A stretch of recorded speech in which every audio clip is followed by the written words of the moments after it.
Dan sekali lagi puji Tuhan. Haleluya. Kita patut mengucap syukur atas kasih Tuhan, di mana yang utamanya kita ibadahnya di sini, biarkan kita di atas. Tidak apa mau besar mau kecil, kalau kita hadir untuk melayani Tuhan pasti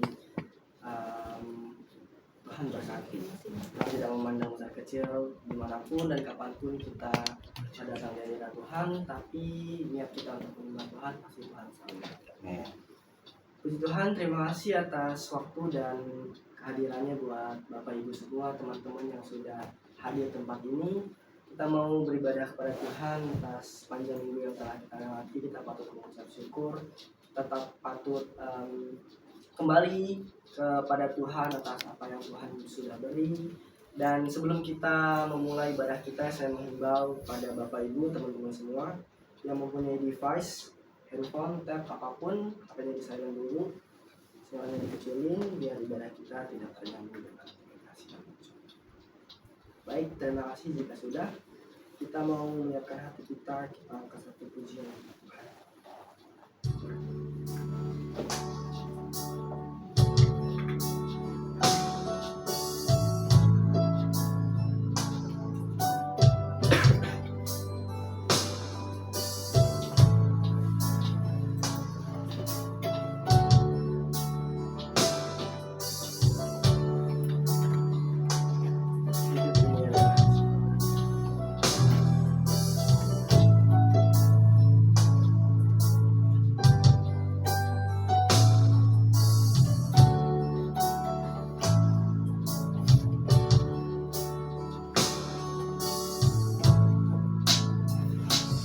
Hidup ini adalah kesempatan. Hidup ini untuk melayani Tuhan. Jangan sia-siakan waktu yang Tuhan beri. Hidup ini terus jadi berkat.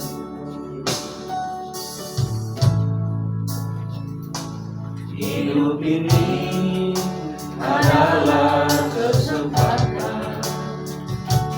Hidup ini untuk melayani Tuhan.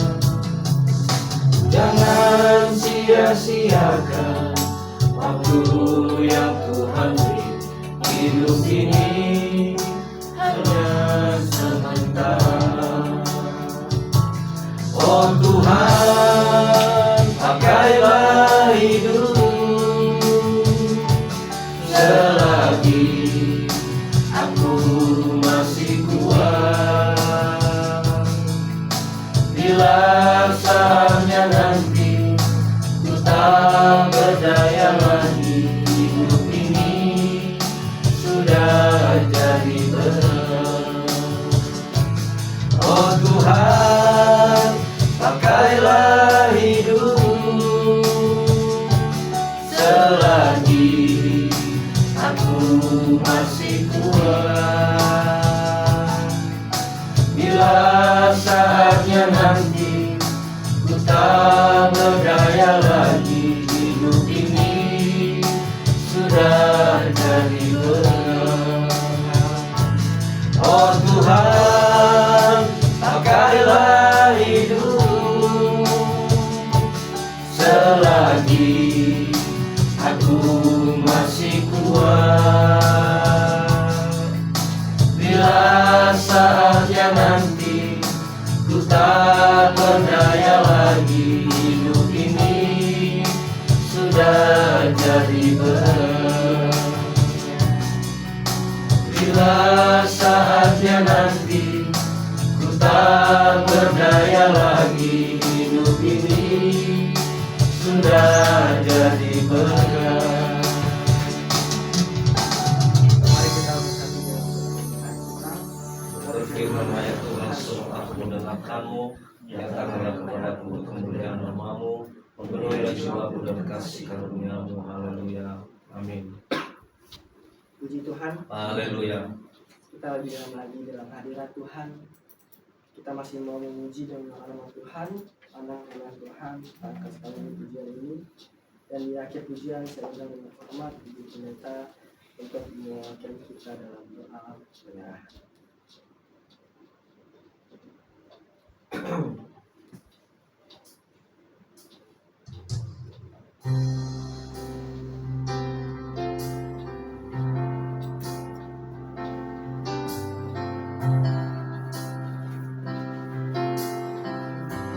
Kuatkanlah hati. Kuatkanlah hatimu, lewati setiap persoalan. Tuhan Yesus selalu menopangmu. Jangan berhenti harap padanya.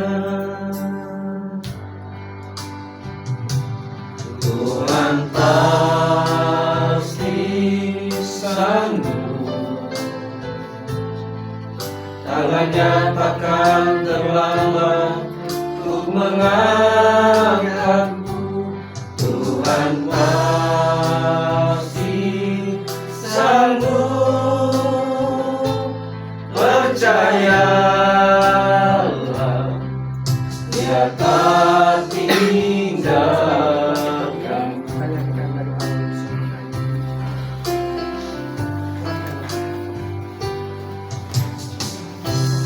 Kuatkanlah hatimu, lewati setiap persoalan. Tuhan Yesus selalu menopangmu. Jangan berhenti harap padanya.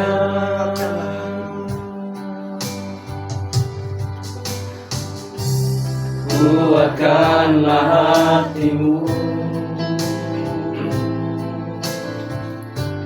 lewati setiap persoalan. Tuhan Yesus selalu menopangmu. Jangan berhenti harap padanya. Tuhan pasti sanggup. Tangannya takkan terlambat untuk mengangkatmu. Tuhan masih sanggup. Percayalah, Dia tak tinggalkanmu.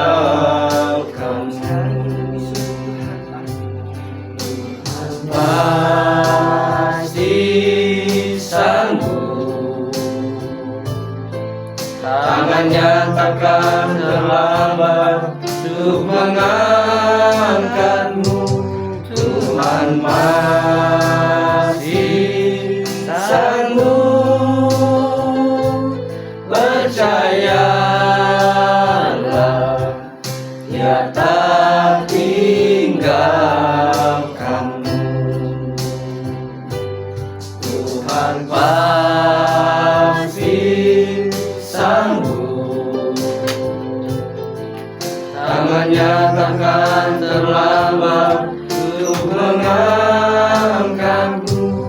Tuhan masih sanggup. Percayalah,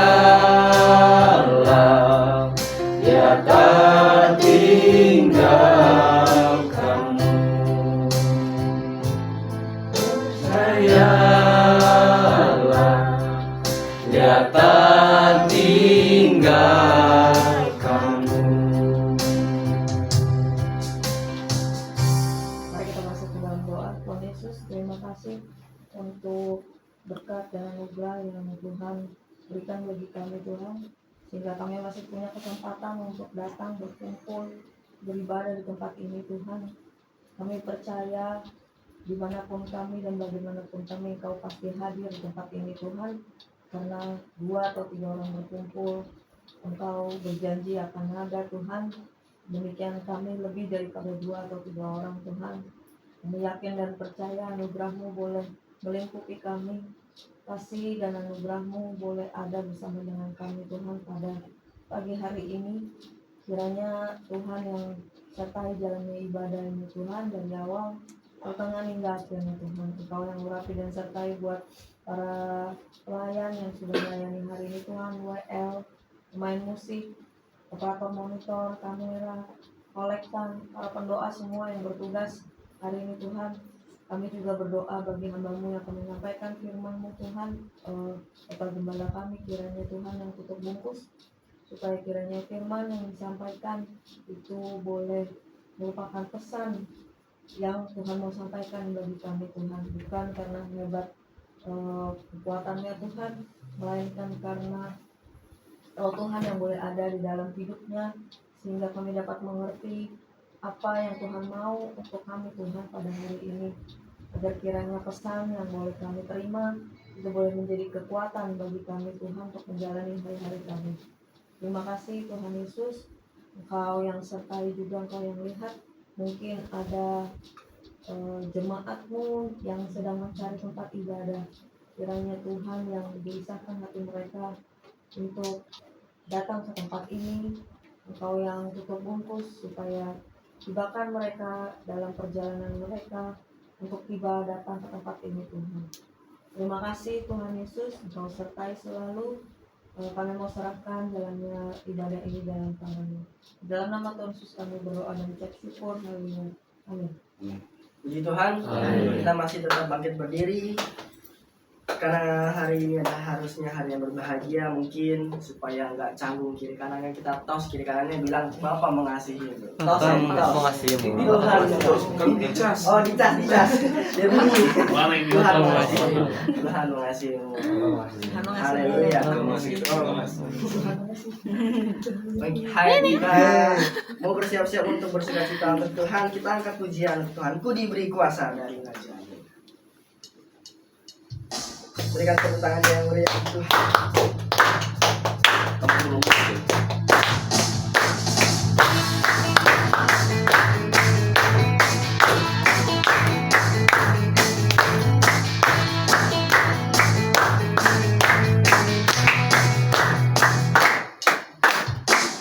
Diberi kuasa dari Raja mulia, menaklukkan musuh di bawah kakimu.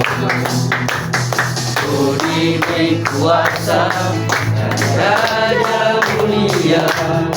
Bila Allah ada bersamaku, siapa jadi lawanku? Sungguh besar Kau Tuhanku, Engkau perisai hidupku. Ku berdiri dengan iman dalam Yesus Tuhan. Kau yang memberi kemenangan, ku bersorak merayakan. Terpujilah Engkau Raja segala raja. Haleluya. Ku diberi kuasa dari Raja mulia, menaklukkan musuh di bawah kakimu. Ku pakai kuasa dari Raja mulia. Bila Allah ada bersamaku, siapa jadi lawanku? Bila Allah ada bersamaku, siapa jadi lawanku? Bila Allah ada bersamaku, siapa jadi lawanku? Sungguh besar Kau Tuhanku, Engkau perisai hidupku. Ku berdiri dengan iman dalam Yesus Tuhan. Kau yang memberi kemenangan, ku bersorak merayakan. Terpujilah Engkau Raja segala raja. Sungguh besar Kau Tuhanku, Engkau beri hidupku. Ku berdiri dengan iman, iman dalam Yesus Tuhan. Kau yang memberi kemenangan, ku bersorak merayakan. Terpujilah Engkau Raja segala raja. Sungguh besar Kau Tuhanku, Engkau beri hidupku. Ku berdiri dengan iman, iman dalam Yesus Tuhan. Kau yang memberi kemenangan, ku bersorak merayakan. Terpujilah Engkau Raja segala raja. Terpujilah Engkau Raja segala raja. Terpujilah Engkau Raja segala raja. Boleh dipersilakan. Tiba saatnya kita akan melakukan persembahan kita. Kita mau masih satu pujian untuk Tuhan, dan yang pujian nanti kita akan doa persembahan.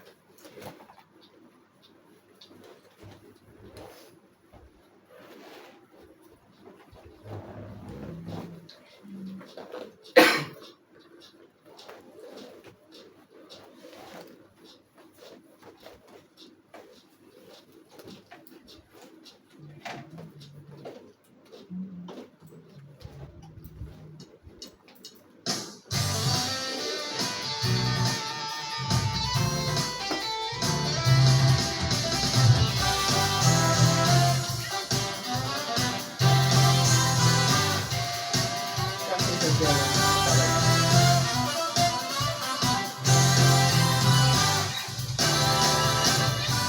kasih setiamu Nyata bagiku,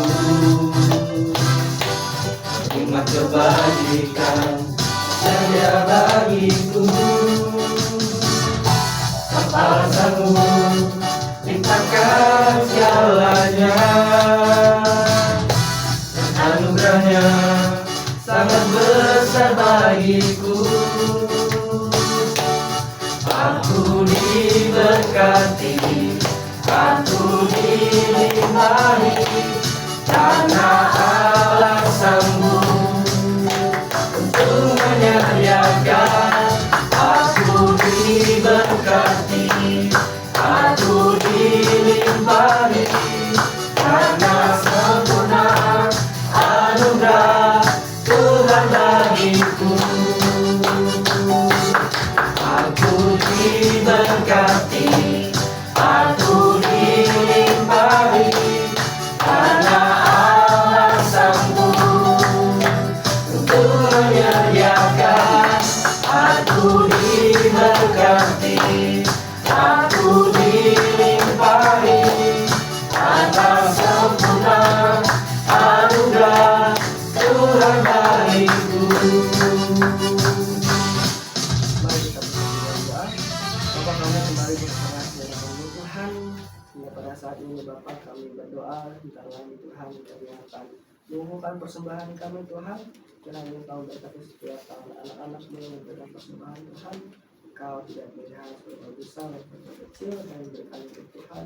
Mungkin Tuhan, biarlah mereka memberikan yang terbaik untuk Tuhan, biarlah bisa menjadi berkat untuk gereja ini, bahkan untuk orang lain Tuhan. Kau berkati juga setiap tangan anak-anak-Mu yang mungkin Tuhan masih bisa belum memberi hari ini Bapa. Engkau terus berkati Tuhan, hingga esok hari di kehidupan, bahkan untuk bulan-bulan ke depannya Bapak, dia bisa menyiapkan kesenangannya untuk Tuhan. Terima kasih Bapak. Kami melanjutkan ibadah kami Tuhan, dalam tangan-Mu. Haleluya, haleluya. Amin. Puji Tuhan. Haleluya.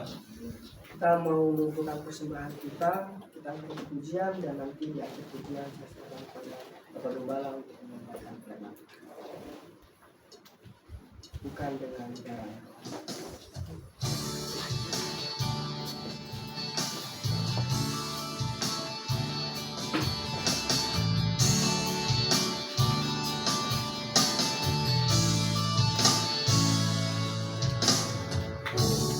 Dengan barang fana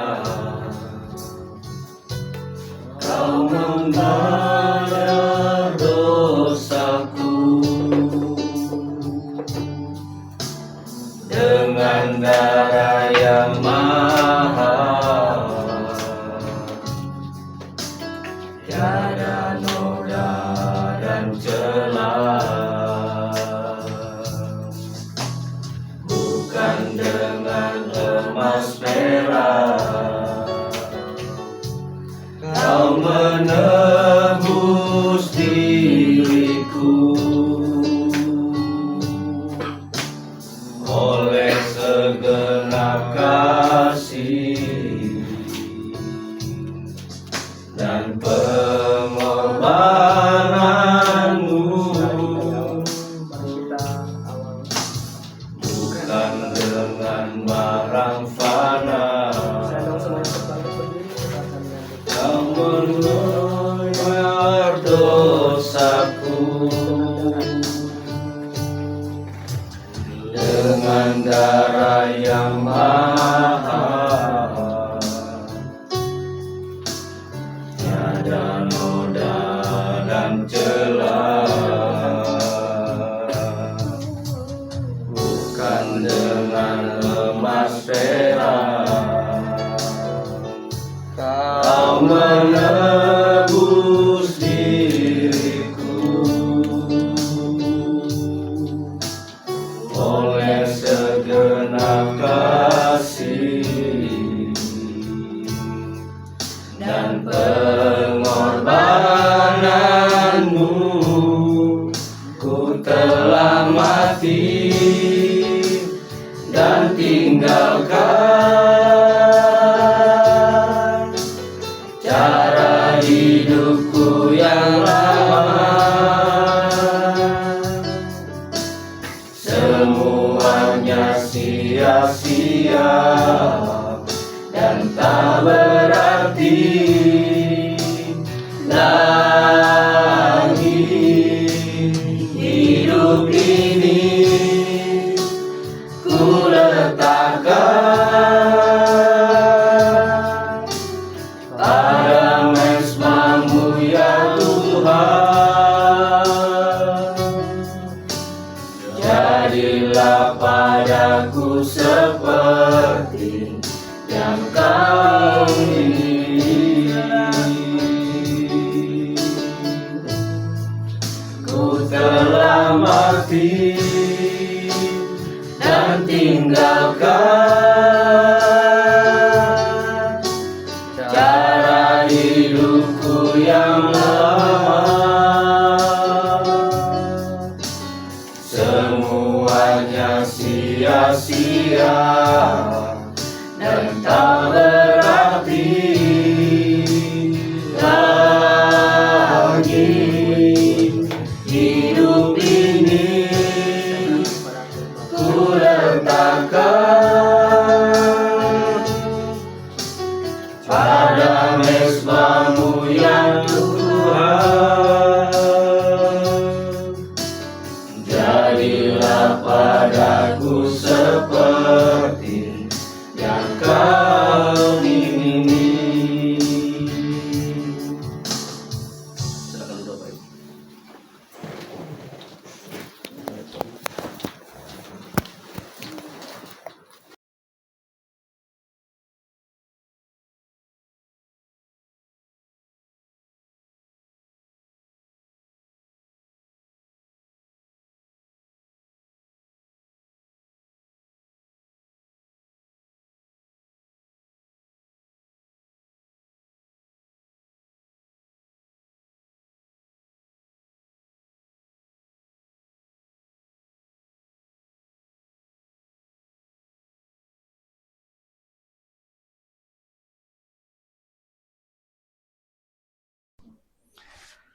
Puji Tuhan, Haleluya.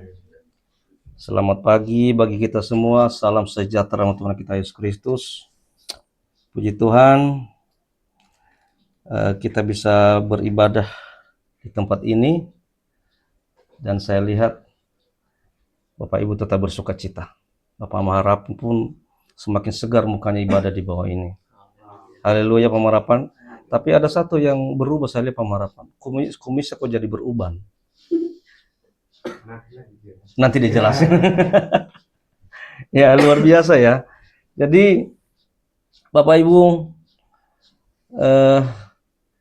Tuhan izinkan kita untuk direnovasi tempat ibadah kita, dan Tuhan izinkan kita saat ini untuk sesekali ibadah di tempat yang sempit, karena kami pun pernah melayani di tempat yang seperti ini. Ya, maju ke depan itu harus geser kursi dulu, ya. Maju ke depan harus diangkat dulu mimbarnya baru masuk, setelah masuk baru mimbarnya ditaruh. Kita pernah mengalami itu. Ada. Dan saat ini ayo sesekali kita merasakan itu. Tapi tidak berkurang sukacitanya kan? Ah, yang benar. Haleluya, tapi kayaknya mukanya itu asam gitu loh. Ya. Kita akan segera mendengarkan firman Tuhan. Tema firman Tuhan yang akan saya sampaikan hari ini adalah dari luka lahir janji. Nah, firman Tuhan ini berkaitan dengan kisah Batseba. Ya, kisah Batseba menuju penggenapan janji Allah. Nah, kita semua udah tahu ceritanya Batseba itu seperti apa. Batseba itu adalah istri daripada Uria, dan dia diambil oleh Raja Daud. Ketika dia sedang mandi, Batseba ini kan cantik. Ini fotonya Pak Maharapan, cantik. Cantik ya Pak Maharapan? Cantik. Nah, Batseba ini cantik sekali. Pas dia lagi mandi, dilihat sama Daud dari atas. Ini gambar ini. Nah, dilihat sama Daud dari lantai 2 atau lantai 3, lihat. Wah, ada yang mandi nih. Ngintip orang mandi. Ada yang suka ngintip-ngintip di sini nggak yang mandi? Jujur. Nah, tapi sejujurnya saya juga ngaku ya, dulu waktu kami di kampung, kebetulan kebetulan tempat permandi itu di belakang gereja. Jadi di dalam gereja itu agak tinggi gerejanya, ada jendela lagi. Nah, pas orang mandi ya kenakalan remaja lah. Kan saya juga pernah jadi remaja. Jadi saya pernah seperti Daud ngintip. Nah, pernah kelihatan udah dilempar muka kita. Ya, namanya juga kenakalan remaja. Masih bagus kan cuma dilempar, daripada Daud dia mengintip, akhirnya dia dihukum oleh Tuhan. Nah, inilah kisah yang akan kita bahas hari ini. Nah, ini terdapat dalam 2 Samuel pasal 11 sampai pasal 12. Nggak mungkin kita baca kan? Pasal 11 aja kalau nggak salah itu sekitar 27 ayat. Kalau pasal 12 berapa ayat? 31 ayat. Nggak mungkin kita baca. Kalau kita baca, pasti Bapak Maharapan komplain. Ini khotbah atau pertandingan baca Alkitab. Jadi, saya udah baca psikologi sama Pak Maharapan. Daripada Pak Maharapan nanti komplain saya, dan saya tidak boleh keluar dihadang di Satpam, jadi saya baca inti-intinya aja. Setuju Pak Maharapan? Amin? Amin. Ya, mari. Jadi saya baca inti-intinya saja. Jadi intisari dari 2 Samuel pasal 11 ayat 12. Ini pasal 11-nya ini tentang jatuhnya Daud. Ya. Kalau kita baca itu ke 27 ayat itu intinya tentang jatuhnya Daud. Jadi di situ ada, nanti kalau kita baca di ayat 1-nya itu waktu yang salah. Nah, pada pergantian tahun raja-raja lain itu maju berperang. Tapi apa yang dilakukan oleh Daud? Daud tinggal di istana. Artinya dia nganggur, santai-santai di istana. Nah, sebenarnya ketika kita lagi nganggur, nggak ada kerjaan, ya kemudian tidak mau berbuat sesuatu, ini celah iblis. Inilah yang dialami oleh Daud. Nah, kemudian ada dosa bertingkat, dosa berlapis yang dialami oleh Daud. Apa itu? Dari melihat, dia melihat siapa?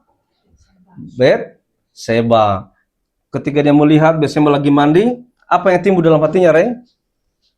Ah, yang benar, Re, jujurlah anak muda. Ya, dia lihat apa? Setelah dia lihat, apa yang terjadi dalam hatinya? Mengingini. Setelah mengingini, waduh, Batseba ini cantik sekali, lagi mandi.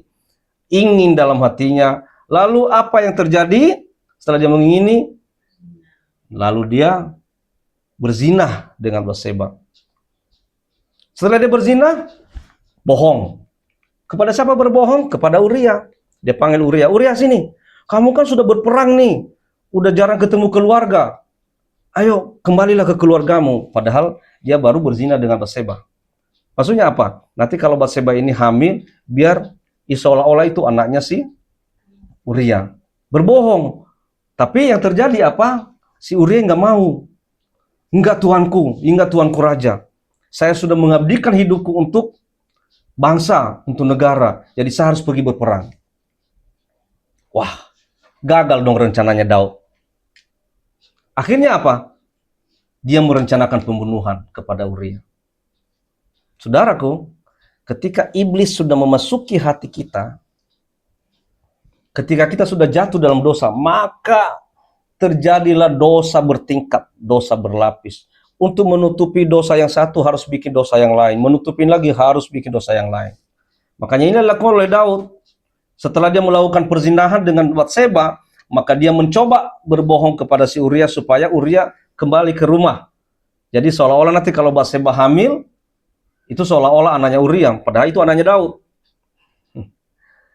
Tapi karena Uria tidak mau, karena Uria bilang, aku mengabdikan diriku untuk negeri ini, untuk bangsa ini, akhirnya dia merencanakan pembunuhan kepada Uria. Dia bikin rencana, biar nanti Uria berperang dan dia bilang kepada semua pasukan, biar nanti Uria paling di depan dan kalian semua mundur. Biarlah Uria yang di depan. Terjadilah itu, akhirnya Uria meninggal, mati dalam peperangan. Dosa bertingkat. Lalu intisarinya apalagi? Ditutup-tutupi dengan pelayanan. Daud tetap jadi raja. Perang tetap jalan. Seolah-olah aman. Pertanyaannya, apakah Tuhan tidak melihat? Tuhan melihat. Daud, seolah-olah kamu ini tidak berdosa. Berjalan semua pemerintahan. Tapi apa yang kamu lakukan, Daud? Kamu mengambil istri Uria, lalu kamu menzinahinya, lalu kamu membunuh Uria. Bah, apakah pelayananmu masih bagus? Haleluya. Di sini pasti pelayanannya berbau harum semua di mata di hadapan Tuhan ya. Haleluya. Yang tadi pas saya masuk para pelayan di sini kok wangi sekali, wangi. Berarti wangi di hadapan tuh. Haleluya. Berarti kalian lebih hebat daripada Daud. Evangelis John Michael Gia. Amin. Pak Evangelis. Mister. Satu kalimat. Dosa kecil yang ditutupi akan melahirkan dosa yang lebih besar. Ya, nanti akan kita bahas berikut. Itulah intinya ya, pasal 11 ketika Daud jatuh dalam dosa. Pasal 12 apa? Itu tentang teguran, pengampunan, dan konsekuensi apa yang dialami oleh Daud. Yang pertama ini, Nathan datang menegur. Nah, ini suruhan Tuhan nih. Nabi Nathan datang menegur lewat perumpamaan domba 1 ekor. Lalu setelah itu Daud marah, lalu sadar dan dia mengaku itu aku. Nanti saya jelasin. Kemudian pengakuan dan pengampunan. Daud dia mengatakan, aku sudah berdosa kepada Tuhan. Kata Nathan, Tuhan telah menghapus dosamu. Ayat 13 dikatakan, anugerah ada, tapi ada konsekuensi. Pedang tidak akan menyingkir dari keluargamu. Lalu ayat 10, anak dari Batseba sakit dan mati. Keluarga Daud hancur ke depan. Pemerkosaan, pembunuhan antar anak. Dan yang terakhir apa? Terjadi pemulihan kepada Daud. Daud dan Batseba dikaruniai Salomo. Ya. Jadi anak yang pertama laki-laki itu mati. Setelah itu terjadi pemulihan kepada Daud. Batseba ini dikaruniai anak yang bernama Salomo, Raja Salomo ya. Artinya itu dikasihi Tuhan. Itu bisa dibaca nanti di ayat 24 sampai 25. Jadi ini intisarinya Bapak Ibu. Ada pertanyaan? Kayaknya Bapak Maharapan mau nanya ini. Ayo Pak Maharapan tanya, jangan ragu-ragu. Siap? Nggak ada pertanyaan? Aman. Oke, satu kalimat. Tuhan mengampuni tapi tetap mendidik. Anugerah tidak menghapus konsekuensi. Nah, sekarang gini, Bapak Ibu perhatikan. Pernah lihat kaca pecah enggak? Di gereja kita itu dulu ada beberapa meja kaca di atas. Ada kaca di kamar mandi juga. Saya pasang kaca di kamar mandi, tiba-tiba saya masuk kamar mandi, aduh, nginjak pecahan kaca. Siapa ini yang mecahin kaca? Diam semua. Siapa? Agak naik sedikit, siapa? Kata Dasman, saya Bapak Talung. Oh, ngomong dong. Nah, gak lama kemudian meja kaca pecah. Tiba-tiba saya lagi di bawah. Dia datang, udah keringatan dia. Bang, kenapa? Meja pecah. Lo terus kenapa? Yang penting nanti setelah aku nanti cari kerja lah, aku nanti ganti. Kapan kamu kerja? Kapan kamu kerja? Yang penting aku gantilah setelah aku kerja. Ya, pecah. Udah beres, yang penting beresin. Setelah itu satu lagi pecah. Siapa yang mecahin tuh? Ada satu lagi. Pas saya naik, loh kok mejanya separuh nggak ada? Kemana ini? Siapa ini? Kata Ray, bagian multimedia Pak Gembala. Sudah memecahkannya dengan sukses. Ini, kita pernah melihat kaca pecah seperti ini ya. Sekali pecah itu, kaca ini retaknya kemana-mana. Benar ya? Ya, seperti tadi saya bilang. Pecah, retaknya kemana-mana. Nah, dosa Daud ke Batseba itu sama seperti itu. Seperti batu dilempar ke danau. Pernah lempar batu ke air nggak atau ke danau? Pas kita lempar batu, apalagi batu besar, maka gelombang danau itu terus saja bergelombang. Nah, dosa Daud ke Batseba itu seperti batu yang dilempar ke danau ini. Efeknya luar biasa. Kenapa? Karena tadi dia tutup-tutupin dosanya. Jadi barang siapa yang mau nutup-nutupin dosa, itu efeknya itu luar biasa. Engkau berbohong, engkau melakukan dosa, lalu engkau berbohong untuk menutupi ini. Lalu engkau berbohong lagi menutupi ini, berbohong lagi menutupi ini, sampai engkau terus berbohong dalam hidup. Nah, gelombang itu yang dialami oleh Daud apa? Pertama tadi saya katakan perzinahan. Setelah itu dia bohong. Lalu membunuh. Pembunuhan terhadap Uria. Lalu kematian anak laki-lakinya. Anak laki-laki haram antara Daud dengan Batseba ini. Kan anak laki-laki haram itu kan mati. Ya. Terjadi kematian. Dan pedang keluarga. Masalah besar di keluarga. Nah, saudaraku, tapi kisah ini tidak berhenti di luka. Nah, kalau kita baca di 2 Samuel pasal 24, kemudian Daud menghibur Batseba dan melahirkan seorang anak laki-laki dan menamai dia Salomo. Dari Salomo inilah lahir keturunan Mesias. Lucu ya. Lucu. Kalau kita fikir-fikir secara manusia, ini kan pernikahan pernikahan Daud dengan Batseba ini kan nggak baik. Tapi kok bisa dari garis keturunannya ini lahir Mesias? Nah, inilah inti yang saya sampaikan hari ini. Kenapa sampai dari garis keturunan Daud bisa lahir Mesias? Siapa itu Mesias? Yesus Kristus. Kok bukan dari keturunan yang baik-baik, yang suci, yang tidak berdosa? Kok dari keturunan Daud dalam hubungannya dengan Batseba lagi, istri orang? Tapi kok bisa lahir Mesias? Ya. Saudaraku, kalimat kuncinya, Allah tidak menghapus masa lalu kita, tapi Dia menulis janji di atas luka itu. Ya. Masa lalu Daud, Allah tidak hapus. Tapi Dia menulis janji di atas luka. Di atas masalah itu. Haleluya, kayak serius amat semuanya. Haleluya. Haleluya. Ini mau kemana sih kepada serius? Ini untungnya loh kalau ruangan kecil, tapi kita bisa pantau satu-satu. Kalau ruangan gede kan susah mantaunya. Saya dulu pernah gereja di gereja besar loh. Saya paling belakang. Saya taruh lah buku, dulu kan ada buku-buku nyanyian, taruh di depan saya. Apa saya lagi baca buku nyanyian? Saya lagi tidur. Taruh bukunya di depan. Pendeta nggak bisa jangkau jauh. Nah, kalau kecil begini, nah siapa yang tidur? Nah, ayo. Haleluya. Joy udah mulai matanya 5 watt. Ya. Oke. Ada 4 poin. Setelah 4 poin ini selesailah kita khotbah. Amin. Mau selesai atau mau dilanjutin? Aduh, benar nih. Kalau Pak Guru sih saya percayalah. Karena Pak Guru itu masuk ke dalam kepanitiaan Natal Hamba Tuhan Jabodetabek. Saya masukin Pak, Bapak di bidang. Bapak masuk, Pak, tenang. Yang penting dari gereja wisata harus tampil semua. Ditanya sama saya, nama Pak Guru di sana siapa Pak? Saya kebetulan ketuanya Pak. Saya ketua panitia Natal.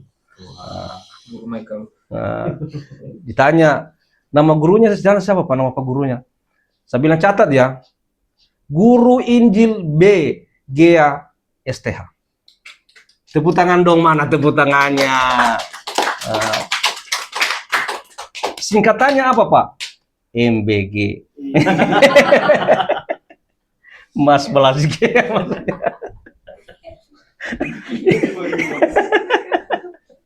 Iya loh. Terkenal loh di sektor lapas sekarang MBG. Terkenal. Jadi saya harus hormat sama Pak Panitia ini ya. Saya janji Pak Panitia, setelah selesai 4 ini selesai. Ya. Amin. Baru setengah 11 loh. Tenang aja, dipercepat ini. Ada 4 poin yang menjadi perhatian kita tentang Daud dan Batseba. Pertama itu, lukanya akibat dosa yang berantakan.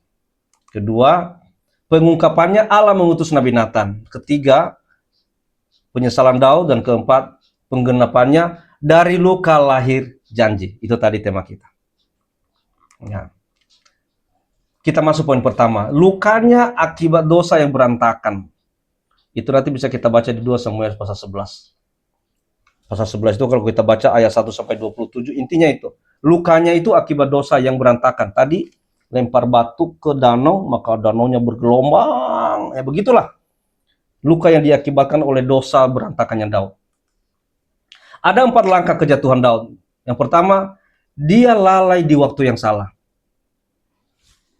Ya. Ayat yang pertama, pada pergantian tahun, Daud tetap tinggal di Yerusalem, padahal raja itu harusnya di medan perang.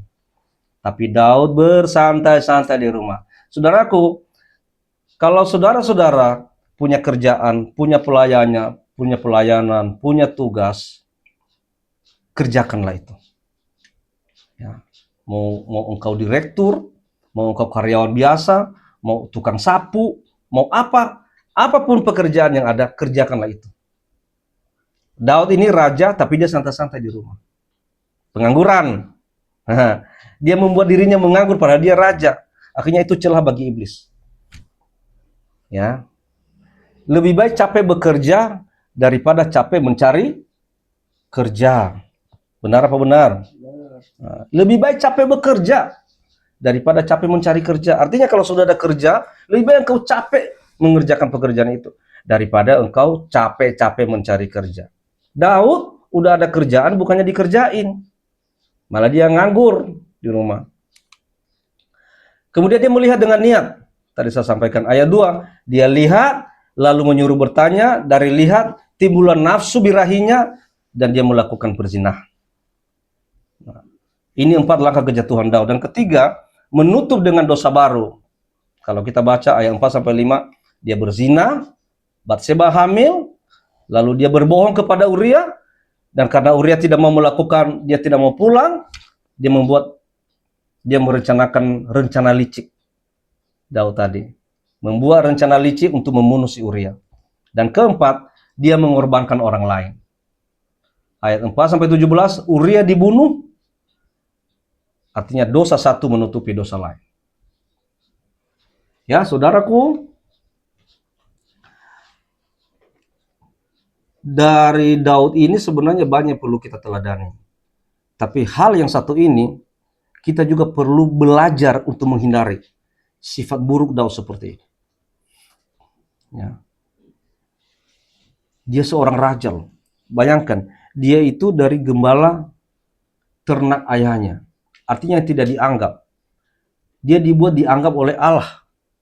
Ya, 7 saudaranya ketika dipilih oleh Nabi Samuel, tidak ada yang bisa menjadi raja. Kata Allah, nggak ada dari sini, nggak ada itu. Padahal anak-anak abang-abang itu ganteng-ganteng, tinggi-tinggi, gagah-gagah. Yang pertama bukan ini, kedua bukan ini, sampai ke-7 bukan ini. Lalu kata Nabi Samuel kepada bapaknya, nggak ada anakmu lagi kah? Ada sih, tapi lagi mengembalakan ternak. Sebenarnya nggak dianggap. Tapi Tuhan yang membuat Daud ini dianggap. Tapi ketika dia sudah jadi raja, malah berdosa. Malah membuat dosa besar. Ya, puji Tuhannya, Daud ini orangnya rendah hati, cepat mengaku kesalahannya. Ya, walaupun awalnya dia menutup-nutupi, tapi pada akhirnya dia menyadari. Tetapi ketika dia menyadari kesalahannya, mengaku salah, dia dipulihkan oleh Allah. Puji Tuhan. Ya. Coba rencana-rencana ini, dia membuat rencana licik, ya, dia membunuh Uria, lalu dosa yang pertama menutupi dosa yang lain, dan seterusnya dan seterusnya. Ya, pada akhirnya dia juga sadar dan dia mengaku salah. Saudaraku, yang kedua, ini pengungkapannya Allah mengutus Nabi Nathan. Daud ini kan ada seorang raja punya gengsi. Untuk mengaku salah itu berat bagi dia, kan gengsi dong namanya seorang raja. Nah, tapi Allah tidak mau Daud ini terus hidup dalam penyangkalan. Ya, makanya Allah ini mengutus Nabi Nathan dengan perumpamaan domba. Nah, ini tadi saya katakan, perumpamaan domba. Apa perumpamaan domba itu? Nathan memberikan perumpamaan kepada Daud begini. Ada satu orang-orang kaya yang punya ternak banyak. Nah, lalu dia butuh satu hewan untuk untuk menjamu tamu. Dan orang kaya ini dia tidak mau mengambil hewan-hewannya, padahal hewannya banyak. Dia tidak mau mengambil hewan-hewannya. Lalu dia melihat ada satu orang miskin yang punya satu hewan. Ya, satu hewan domba, punya domba satu, dan domba ini sebenarnya udah disayang-sayang sama orang miskin ini, udah kayak teman. Nah, orang kaya ini tiba-tiba merampas hewan ini. Merampas domba orang miskin ini. Sampai orang miskin ini sakit hati, kehilangan dan sebagainya, tapi orang kaya ini tidak mau tahu. Yang penting dia ambil. Kenapa? Dia kaya, dia punya kuasa. Dia ambil hewan itu untuk menjamu tamunya. Lalu Nathan nanya kepada Daud, apa kira-kira yang kita lakukan kepada orang kaya ini? Daud bilang apa? Harus dibunuh orang itu. Hingga pantas hidup orang itu. Kata Nathan apa? Kamulah orangnya. Kaget dia kan? Kamulah orangnya. Engkaulah orang itu. Kata Nabi Nathan. Saudaraku sekalian, awalnya Daud marah. Tapi ketika si Nathan bilang, apa yang mau dilakukan kepada orang itu? Harus dibunuh, kata Daud. Engkaulah orang itu yang harus dibunuh itu. Saudaraku sekalian, inilah cara-cara Tuhan untuk menarik Daud ini supaya tidak hidup terus dalam penyangkalan. Soalnya kalau Tuhan tidak melakukan itu, maka Daud ini akan menyangkal terus, dan akan berbohong terus. Ya, tapi Tuhan mengirim Nabi Nathan ini untuk mengingatkan dia, ya, untuk menyadarkan si Daud ini bahwa dosa yang kamu buat itu, Daud, ingat kecil, berat dosa yang kamu lakukan itu, besar sekali dosa yang kamu lakukan. Ada 3 hal yang Allah lakukan di titik ini. Yang pertama, dia mengungkap supaya nggak ada penyangkalan. Kedua, dia menghakimi. Di ayat 10 itu, pedang tidak akan menyingkir dari keluargamu. Perhatikan ini ya, dosa Daud yang telah dilakukan itu memang pada akhirnya nanti Allah mengampuni, tapi tetap Daud itu bertanggung jawab dengan dosanya. Tetap Allah menghakimi Daud. Dia katakan pedang tidak akan menyingkir dari keluargamu. Namanya sudah berbuat dosa, tetap dihukum. Ya. Tetap dihukum. Buktinya Daud. Dan ketiga, mengampuni. Ayat 13, Tuhan telah menjauhkan dosamu, engkau tidak akan mati. Kenapa? Karena Daud orangnya sadar dan orangnya mau minta ampun sama Tuhan. Itu kelebihan Daud. Daud itu orangnya rendah hati dan mau minta ampun. Selamat datang Bapak Referen Dedi Hasrat Harefa SPDC. Silakan duduk Bapak. Enggak Bapak, Bapak di situ aja Bapak.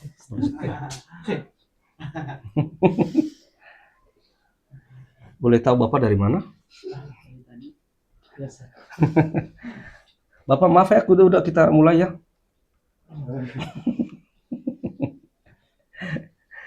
Ya, ada pengampunan kepada Daud. Setelah Daud itu menyadari dosa-dosanya dan Daud mau minta ampun sama Tuhan, akhirnya ada pengampunan. Ayat 13, Tuhan telah menjauhkan dosamu, engkau tidak akan mati. Saudaraku, sebesar apapun dosamu, sebesar apapun dosa kita, asal kita mau mengaku dan minta ampun dan menyadari, Tuhan akan mengampuni kok. Jadi kalau udah sadar kita itu berbuat dosa, jangan tutup-tutupin dosamu. Ya, mengakulah di hadapan Tuhan. Haleluya. Haleluya apa, Dedi? Mengaku dosa. Apa dosamu yang barusan, Dedi? Telat. Haleluya. Diampunilah engkau. Amin. Ya. Jadi pengungkapannya Allah mengutus Nabi Nathan. Yang ketiga, jadi teguran Allah menyakitkan tapi menyelamatkan. Anak-anak nih, kalau engkau ditegur, jangan engkau sakit hati, jangan engkau tersinggung. Engkau ditegur itu untuk menyelamatkanmu. Tadi pagi saya baca reels itu. Hari ini kita akan khotbah lama ya, 1 jam lah ya. Joy kalau mau tidur aja, nanti dibangunin, nggak apa-apa. Amin, haleluya.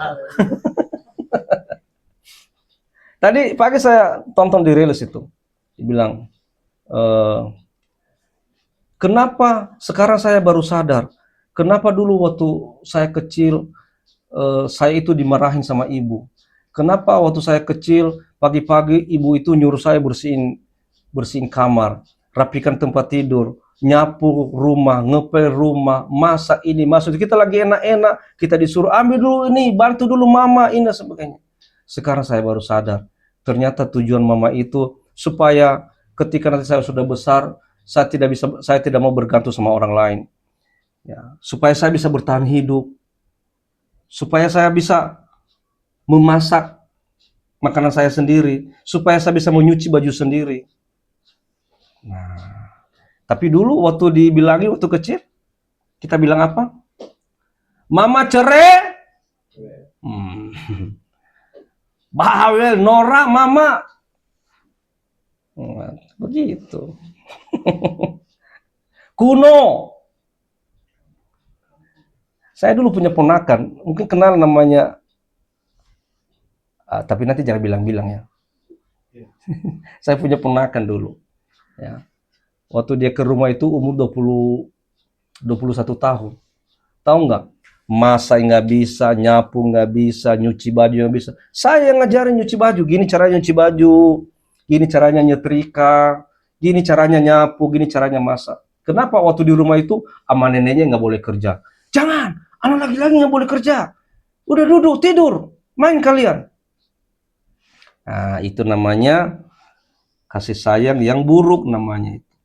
Jadi kalau ada yang menyayangi kalian orang tua seperti itu, justru tegur orang tuamu. Pak, Ma, itu nggak benar kasih sayangnya. Bagusnya gimana? Suruh saya kerja. Suruh saya nyapu. Ada yang mau begitu? Bilang mamanya suruh saya nyapu? Tidak! Aku pengen sadar yuk, sadar. Ya, sadar. Karena tidak selamanya orang tua itu hidup. Tidak selamanya orang itu ngurusin kalian. Paling orang tua itu 70-80 tahun.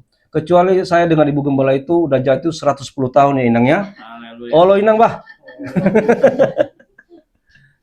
Ya, jadi teguran Allah itu menyakitkan tapi menyelamatkan. Sama teguran orang tua itu juga menyakitkan untuk anak-anak. tapi untuk menyelamatkan masa depan kalian, supaya kalian bisa bertahan hidup. Itu yang kedua. 3, penyesalan Daud. Nah, ini di Mazmur pasal 51. Di tengah luka, Daud lari bukan cari alasan, tapi dia lari kepada Allah. Itu hebatnya Daud. Ya, bukannya kalau kita masalah di rumah, kita lari ke rumah teman.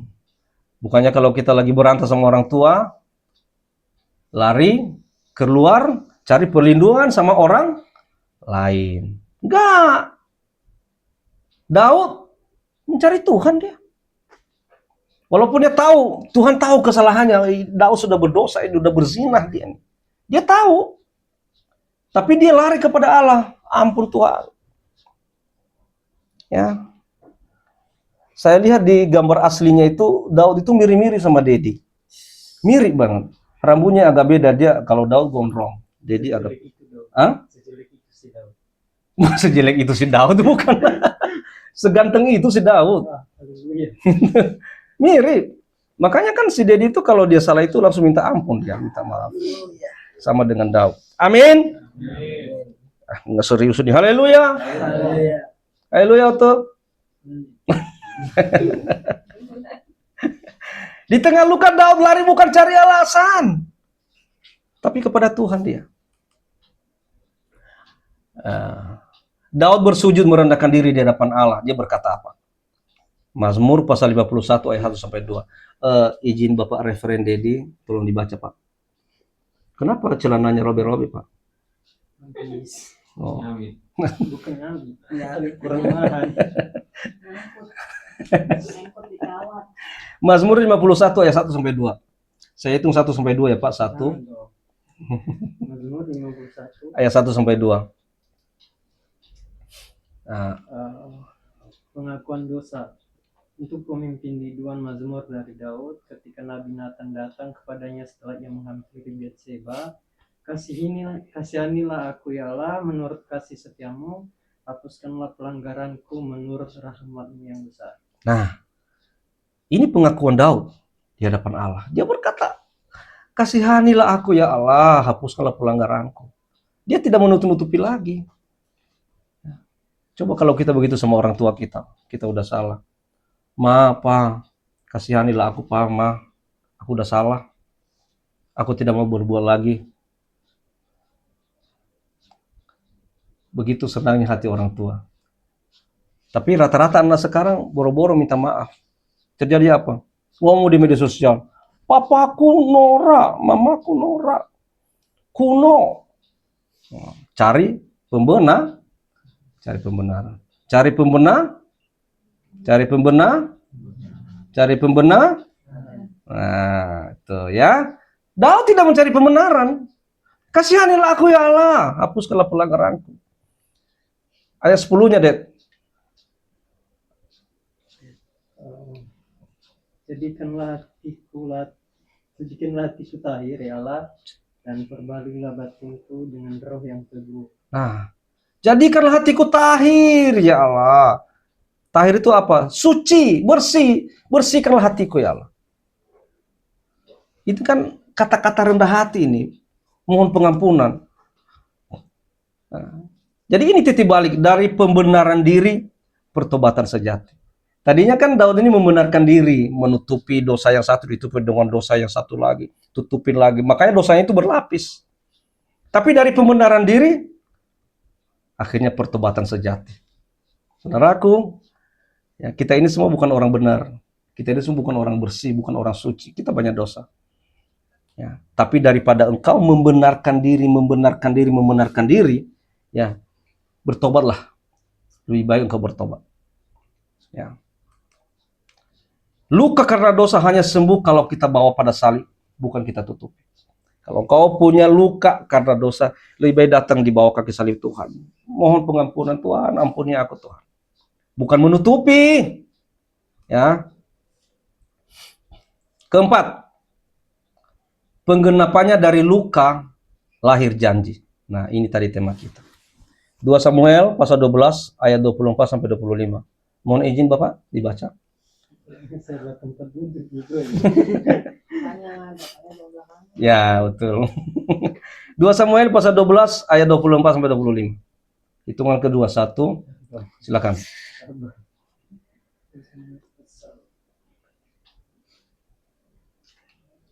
Oke, 2 Samuel pasal 24. Berdiri loh, Pak. Aduh. 2 Samuel pasal 24 ayat 12. 2 Samuel pasal 12 ayat 2 sampai 25. 25. Inilah firman Tuhan. Kemudian Daud menghibur hati Betseba istrinya, ia menghampiri perempuan itu dan tidur dengan dia. Dan perempuan itu melahirkan seorang anak laki-laki, lalu Daud memberi nama Salomo kepada anak itu. Tuhan mengasihi anak ini, dan dengan perantaraan Nabi Nathan yang menyuruh menamakan ini itu Yedija oleh karena Tuhan. Ya, puji Tuhan. Nah, ini bagian yang paling indah, saudaraku.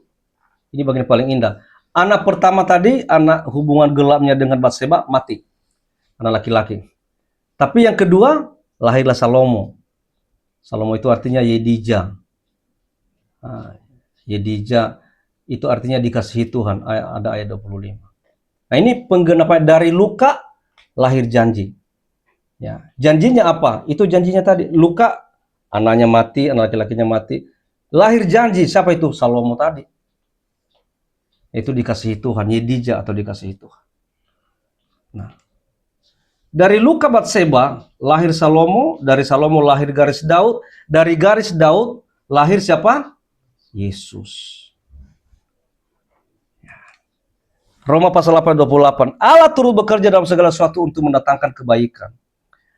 Jadi saudaraku, Allah bisa ambil kisah paling kelam dan menjadikannya bagian dari rencana penebusan. Kita mungkin punya masa kelam ya. Seperti Daud, atau mungkin tidak separah Daud lah, atau mungkin lebih parah dari Daud. Tapi Allah bisa mengambil kisah paling kelam kita itu asal engkau minta pengampunan kepada Tuhan dan tidak berbuat lagi gitu loh. Bertobat. Allah bisa melukis di atas masa kelam kita itu suatu janji. Itulah yang dibuat oleh Allah kepada Daud. Ya, kisah kelamnya begitu gimana hancur-hancurnya dengan Batseba. Ya. Tapi akhirnya apa? Dari Salomo malah lahir dari Salomo lahir garis Daud, dari garis Daud lahir Yesus Kristus. Coba, juru selamat kita loh lahir dari keturunan Daud ini. Dari keturunan Daud dalam hubungannya dengan Batseba lagi. Ya, istilahnya kan Batseba itu kan bukan istri kandungnya, bukan istri masa mudanya, istri orang yang diambil. Tapi justru dari situ lahir malah Mesias. Ya. Jadi ini sebenarnya mengingatkan kita semua, kalaupun kita punya masa kelam, janganlah engkau putus pengharapan. Ya, intinya itu kembalilah kepada Tuhan. Kalau engkau kembali kepada Tuhan, Tuhan akan melukis suatu janji di atas masa kelam, asal engkau bertobat dan tidak berbuat kesalahan lagi. Ada amin, saudaraku? Amin. Haleluya. Haleluya. Berikan tepuk tangan buat Tuhan. Ya, kalau begini kita itu semua punya pengharapan. Aku pun punya pengharapan. Tuhan, aku banyak dosa ini, banyak sekali kesalahanku. Saya sering mengkhianati Tuhan. Saya sering berbuat dosa kecil, dosa besar banyak. Tapi aku punya pengharapan Tuhan, asal saya mau bertobat. Haleluya. Ya. Ini kesimpulannya. Kesimpulannya, Batseba itu korban. Daud itu pelaku, tapi keduanya dapat anugerah yang sama. Ya. Yang kedua, bagi yang terluka karena dosa orang lain, Allah lihat air matamu. Dia bisa mengubah rumah duka jadi rumah penghiburan. Bagi yang jatuh dalam dosa, jangan lari dari Tuhan, lari kepada Tuhan. Ada pengampunan di sana, tapi bersiap menanggung konsekuensi. Kalau berdosa, tetap menanggung konsekuensi. Tapi kalau engkau minta pengampunan, tetap diampuni. Bagi kita semua, jangan terburu-buru menghakimi orang lain. Ya, jangan juga lihat kalau orang bersalah atau berbuat sesuatu, pasti ini dikutuk Tuhan ini, pasti masuk neraka ini. Jangan. Ya. Jangan buru-buru menghakimi orang lain. Renungkan, luka karena dosa itu nyata, tapi luka itu bukan titik, tapi koma. Karena Allah spesialis menulis janji di atas reruntuhan. Dan Allah kita murah hati. Allah akan berkemurahan bagi setiap orang yang mau menyadari seperti Daud, mau mengakui seperti Daud, dan bertobat dari dosa seperti Daud. Jadi saudaraku, ya, kita orang-orang yang punya latar belakang banyak dosa. Yang penting asal kita mau menyadari, mengakui, dan bertobat dari dosa, Tuhan pasti akan memulihkan kita. Puji Tuhan. Tuhan Yesus memberkati.